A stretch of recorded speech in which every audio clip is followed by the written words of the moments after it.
यहाँ पे हमें दिया गया है कि एक पैरेललोग्राम का एक एंगल 80 डिग्री है, तो हमें यहाँ पे उसके बाकी के बचे जो 3 एंगल्स हैं उनका मेजरमेंट फाइंड आउट करना है कि वो कितने कितने डिग्री के हैं।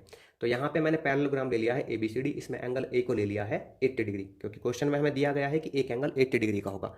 तो हमें इसके बाकी के जो बचे 3 एंगल्स हैं ना BCD, इनका मेजरमेंट निकालना है। तो एंगल ए का यूज करके मैं बी को निकाल सकता हूँ, क्योंकि ये दोनों जो है ना एंगल ए और बी, ये है कोइंटीर एंगल्स, और कोइंटीर एंगल्स का जो सम होता है वो होता है 180 डिग्री। तो मैं यहाँ पे लिख लूंगा एंगल ए प्लस में angle B it is equal to 180 degree.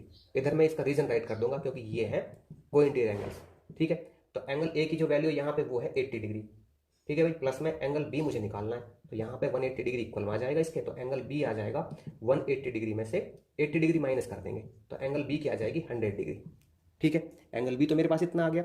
अभी क्या करते हैं, एंगल ए का यूज करके मैं एंगल सी को निकाल लेता हूँ। मैं बी की वैल्यू लिख देता हूँ यहाँ पे, कितनी है 100 डिग्री है। तो एंगल सी किसके इक्वल हो जाएगा, ए के इक्वल हो जाएगा, तो मैं यहाँ पे लिख देता हूँ angle C it is equal to angle A. ठीक है, ये कैसे आया, ये आया यहाँ पे opposite angles of parallelogram. Opposite, यहाँ पे ऐसे लिख देंगे इसको, opposite angles are equal, opposite angles of parallelogram are equal.